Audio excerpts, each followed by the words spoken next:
C'est bon, t'as vu le taureau qui a piqué mon écharpe là? Donc on est au salon de l'élevage à Clermont-Ferrand et c'est, comment tu dis, Ruffin fit la FNSEA, c'est ça? Ruffin fit la FNSEA avec Bruno Dufayet, donc de la Fédération Nationale Bovine, parce que qu'est-ce que je viens faire à Clermont-Ferrand au salon de l'élevage? C'est pas parce que je suis un bon élève et que je suis venu suivre la commission des affaires économiques. C'est moi, c'est parce qu'il y a à peu près 2 ans, je crois, tu es passé à l'Assemblée et tu as dit un truc, tu as dit, moi aujourd'hui je demande quel est le nouveau contrat social entre les Français et les agriculteurs. Il faut qu'on fixe un cap à l'agriculture française. Il faut que les politiques qui disent si vous voulez qu'on fasse de la France la Nouvelle-Zélande ou bien si vous voulez garder une agriculture familiale. Et je trouvais que c'était un propos vachement intéressant et c'est pour ça que quand tu me proposes de venir, je viens. Toi, comment tu mènes sur ton exploitation? Donc là on est dans les vaches salaires. C'est ton coin ça? Ouais, voilà, ça c'est mon coin, c'est ma race de vache. Et puis en plus j'ai ma ferme à 15 km de Salaire qui est donc le lieu où est née la race Salaire. Donc moi mon exploitation en fait c'est une exploitation de type familial hein, puisque j'ai repris l'exploitation après mes parents. J'ai 60 vaches Salaire justement sur une exploitation de 60 hectares. Donc voilà, j'ai à peu près en plus la taille moyenne d'une exploitation en France, 60 animaux pour un éleveur avec 60 hectares. Et avec la particularité, comme je suis dans le Cantal, d'avoir 60 hectares de prairies naturelles, parce qu'on a la chance chez moi d'avoir une prairie de qualité exceptionnelle avec les monts du Cantal. Et donc voilà mon exploitation. Alors, oula, il y a le taureau qui se réveille et ça fait... il a failli empaler la réalisatrice avec... avec l'accident du travail à la clé. Toi, comment on s'est vu dans les états généraux de l'alimentation qui portaient 2 volets. Le premier volet, c'était garantir un prix pour maintenir une agriculture familiale. Donc, comment ça a évolué les prix? Est-ce que tu as un socle qui te permet de voir venir? Et toi, comment tu intègres ou pas à ton exploitation les questions de société, à savoir bien-être animal, produits phytosanitaires? Comment tu fais ça? Alors, par rapport à la première question, moi j'avais en tant qu'éleveur énormément d'attentes et de l'espoir même par rapport aux ambitions des États généraux où on nous parlait d'une meilleure rémunération du producteur, une montée en gamme au niveau des produits. Et pour le coup, dans notre système de production, on est plutôt en phase avec cette montée en gamme. Par contre, 2 ans après, je suis extrêmement déçu. Extrêmement déçu parce que rien ne s'est concrétisé. Aujourd'hui, je vends mes animaux encore moins cher qu'il y a 2 ans. Je suis dans une situation financière qui est beaucoup plus dure qu'il y a 2 ans. Donc, effet États généraux, 0. Ensuite, moi, derrière, quand on parle du modèle agricole, j'ai le sentiment, alors ça ne veut pas dire qu'on n'a pas encore du progrès à faire, mais j'ai le sentiment que sur ma ferme, je suis plutôt en phase avec des attentes sociétales. On est, voilà, je dis toujours qu'il y a un rapport entre la taille du troupeau, la taille de la surface de l'exploitation et la présence humaine. Il faut un équilibre, parce qu'il arrive un moment, quand le nombre d'animaux dépasse la capacité humaine à bien s'en occuper, ben on tombe sur des travers qu'on ne partage pas et que je ne partage pas moi dans mon métier, dans la vision de mon métier d'éleveur demain.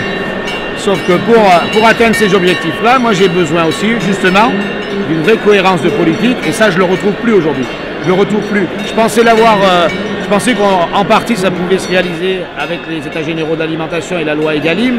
Et puis derrière, on est retombé de notre espoir, on est retombé très très bas, avec notamment l'idée de la ratification du CETA, qui pour le coup est complètement inverse. Et moi j'ai besoin, quand je suis sur ma ferme, pour me projeter, pour essayer de faire évoluer ma ferme, j'ai besoin d'avoir une ligne politique claire et précise. Et aujourd'hui, je ne l'ai pas. J'ai 2 lignes politiques qui sont diamétralement opposées. C'est-à-dire que dans les états généraux de l'alimentation, on te dit relocalisation, et finalement, là, avec le CETA, on te dit on va importer de la viande bovine du Canada, mais vous pouvez exporter de la viande bovine en Chine. Et on vous dit, ce qu'il faut faire, c'est une montée en gamme, et vous avez le sentiment là d'être miné, par au contraire, une descente de prix, parce qu'on vous permet d'importer, on permet à la grande distribution d'importer de la viande bovine nourrie aux farines animales, voilà, et avec un certain nombre de pesticides. On dit, il y a une demande sociétale sur la qualité du produit et sur le modèle de production en tant que tel. Et moi je me dis, ça me paraît cohérent, c'est aussi la philosophie que j'ai de mon métier, c'est plutôt de faire un produit de qualité et de bien faire mon métier. Et donc derrière, je me dis, ça va, j'ai déjà un système qui est plutôt en phase avec cette idée-là, et je peux que m'améliorer si c'est vraiment la ligne politique. Donc j'ai envie de progresser dans ce sens-là. Et derrière, choix politique complètement différent. On autorise justement l'entrée de viande en Europe, enfin on facilite même l'accès au marché européen à des viandes. Là on parle du CETA, et puis c'est vrai pour d'autres accords de libre-échange qui sont en négociation en cours. Mais déjà prenons l'exemple du Canada. On va donner une possibilité aux Canadiens de nous envoyer des viandes issues de modèles complètement différents. Rien à voir avec ma ferme. Moi, je considère qu'on ne fait même pas vraiment le même métier. L'agriculture industrielle avec parfois 700... Toi, tu disais que tu en avais 60, mais là, ça va plutôt être par centaines. Oui, par centaines, voire par milliers dans les centres d'engraissement. On nous racontait ce matin que les excréments pouvaient être ramassés avec des bulldozers, tellement il y avait beaucoup d'excréments d'un seul coup. Donc, c'est pas exactement le même mode de production. C'est un bulldozer pour ramasser les excréments? Non, j'ai pas de bulldozer. Non, je fais pas du TP, je fais de l'agriculture et je fais de l'élevage, donc j'ai pas de bulldozer. Et effectivement, c'est ça, c'est ce qu'on n'arrive plus à comprendre. Et moi, si demain je devais avoir un système, si ma ferme devenait devenir une ferme comme on peut les avoir en Amérique du Nord, avec des milliers d'animaux sur une surface qui n'est pas adaptée en plus à la taille du troupeau, je changerais de métier. C'est pas le métier que je porte, c'est pas la vision que j'ai du métier d'éleveur demain.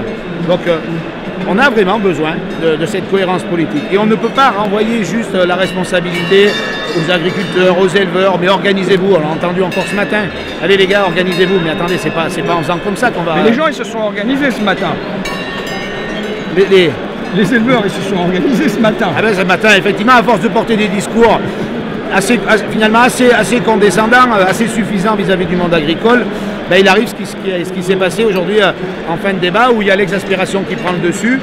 On n'est plus trop dans le dialogue, mais on exprime au moins une colère parce que justement on a l'impression de ne plus être considéré par le pouvoir politique et la décision politique. Les marcheurs se sont fait virer du salon de l'élevage, les députés. Toi, pour revenir en positif, toi, comment tu intègres les demandes sur le bien-être animal, sur les produits phyto à ton travail? Alors, j'ai une exploitation qui est 100% arrière. Pour commencer par les produits phyto, moi je n'en utilise pas, mais parce que je suis sur une zone où je suis uniquement en prairie naturelle. Donc il n'y a pas de culture, c'est de la prairie naturelle. Mais l'intégration de l'enjeu, déjà l'intégration chez moi de l'enjeu environnemental, j'ai commencé par faire une évaluation de mon impact. Et on a à notre disposition un diagnostic qui te permet d'évaluer ton impact en termes d'émissions de gaz à effet de serre. Et malgré le fait que j'ai un système herbagé, j'ai des marges de progrès. Et donc mon idée justement c'est de faire évoluer mes pratiques avec cet objectif de diminution des émissions de gaz à effet de serre. Donc il a dit quoi le diagnostic? Le diagnostic il dit déjà première chose, maintenir mes prairies parce qu'elles stockent du carbone, maintenir et entretenir mes haies parce qu'elles stockent du carbone, et ensuite, vu que je suis en herbe, complètement en herbe, j'ai une certaine dépendance à l'achat de céréales. Donc c'est de se poser la question de savoir si économiquement et écologiquement, il n'y a pas un sens à plutôt retourner 3-4 hectares de prairie pour produire ma propre céréale sur mon exploitation ou continuer à acheter. Et là, du coup, voilà, le bilan montre que j'ai peut-être intérêt à terme à refaire un peu plus de céréales sur ma ferme pour être encore plus autonome. L'autonomie, c'est les principes vertueux en termes d'environnement. Donc c'est ce genre de réflexion. Alors, en plus, c'est intéressant parce que ça se couple aussi de performance économique. Et nous, moi, j'arrête pas de dire que la performance environnementale et la performance économique dans les métiers d'éleveurs de bovins sont vraiment compatibles. Il y a vraiment un enjeu possible. Mais là aussi, aujourd'hui, je n'ai pas encore passé le cap parce que pour ça, il me faut des perspectives économiques. Parce que économiquement, c'est aussi un bouleversement, c'est aussi des frais supplémentaires pour aller produire mes céréales. Et là, ça rejoint la logique de ce matin. C'est-à-dire si je n'ai pas, au travers des politiques nationales, une vraie perspective de meilleure rémunération de mes produits, ben, je ne ferai pas l'effort. Je ne ferai pas l'effort parce que tout simplement, j'ai envie de le faire, mais je n'en aurai pas les moyens. Et c'est ce travail-là qu'il faut qu'on arrive à mener ensemble. Ben déjà, la première chose qu'on est en train de travailler justement sur le bien-être animal, parce que le bien-être animal, on en parle. Alors, nous, éleveurs, on se dit qu'on élève des animaux, on a conscience de l'enjeu du bien-être, mais finalement, on ne savait pas trop l'évaluer. Donc on est en train de mettre en place justement un diagnostic d'évaluation du bien-être animal qu'on va partager avec des ONG environnementales, qu'on partage avec des experts du comportement animal, en se disant, eh ben, me situer déjà. Est-ce que mon système finalement il est bon, déjà, première chose, et puis quels sont les points de progrès que je peux travailler. Donc ça c'est un diagnostic que je vais faire. Et dont j'attends beaucoup, de savoir déjà moi où je me situe, parce que ça on n'avait pas cette capacité juste là. On pouvait imaginer que c'était pas trop mal, mais on ne pouvait pas l'attester. Et se dire qu'effectivement c'était scientifiquement vérifié. Donc là, c'est ce que je vais mettre en place. Je vais faire un diagnostic sur ma ferme pour m'évaluer et puis essayer de repérer quels sont les points de progrès pour justement encore améliorer les conditions de vie de mes animaux sur ma ferme. Je voudrais te remercier parce que l'un des trucs que je crains moi dans le débat en cours, c'est un espèce de point de blocage et de tension dans la société entre d'un côté une demande sociale portée par les écolos et ainsi de suite, et qui est légitime pour moi sur la sortie des phytos, sur le bien-être animal et tout ça, et qui est reçue en mode agressif par les agriculteurs qui dénoncent l'agribashing et ainsi de suite, et une rupture de dialogue, alors que je pense que ce sont deux pans de la société qui auraient tout intérêt à travailler ensemble. L'exemple, tu l'as cité, c'est l'exemple du CETA, où c'était particulièrement criant. Il y a eu une grosse bataille idéologique qui a été menée par la Fédération nationale bovine sur le CETA, et de l'autre côté, les écolos ont mené la même bataille, et comme en parallèle. Et si ça a pris dans la société française, pour moi, ça a pris, parce que ça a pris des deux côtés. Et c'est pour ça qu'il y a eu la gauche et la droite dans l'hémicycle qui prenaient quelque part les marcheurs en tenaille. Et moi, je cherche tous les chemins qui permettent que ces deux pans de la société se parlent et dépassent leurs contradictions, plutôt que le heurt et la rupture. Ah oui, mais je pense que je partage complètement ce que tu viens de dire sur cette nécessité de se parler pour essayer d'avancer plutôt que de se mettre dans des postures défensives de chaque côté où ça restera stérile. Puis je pense que la vidéo qu'on est en train de faire tous les deux, elle illustre déjà pas mal cette situation-là. C'est l'amour est dans le pré là, c'est l'amour est dans le pré. C'est vrai, quasi quoi. Non mais on n'était pas amenés, déjà on n'était pas amenés à se rencontrer et on n'était pas amenés 2 ans après à faire une vidéo ensemble au sommet de l'élevage. Tu l'as dit au début et voilà. C'est aussi, on ne demande pas, moi je ne demande pas le travail qu'on fait avec des ONG environnementales, on ne demande pas de partager globalement toutes les mêmes approches, les mêmes visions. Mais on s'est rendu compte qu'on avait énormément de points de consensus. Et les points de dissensus, plutôt que de rester sur le dissensus, deviennent plutôt des pistes de travail. Et là, ça commence à prendre du sens. C'est là que ça commence à prendre du sens, où on peut se dire qu'il y a des perspectives. Et c'est vrai que on est sorti de cette posture ultra défensive qu'on pouvait avoir dans la filière, où on s'est dit, bon ben, faut passer à autre chose, quoi. De toute façon, notre message ne passe même plus vis-à-vis de la société. Donc à un moment, il faut aussi qu'on change de posture. Et c'est comme ça qu'on avait pris l'initiative d'inviter. Parce que c'est vraiment parti de la filière et des éleveurs, cette idée de dire on invite les ONG à venir nous voir, à venir parler. Et puis au début, c'était qu'il n'y avait rien de formel. Et puis finalement, on a fini on a terminé quand même sur la publication d'un document commun. Et au début, c'était tendu ou pas? C'était pas de la tension. Il y avait par contre, au début, il y avait un peu on restait un peu sur nos postures, c'est-à-dire qu'on se lâche pas comme ça là subitement, mais c'est presque normal et légitime.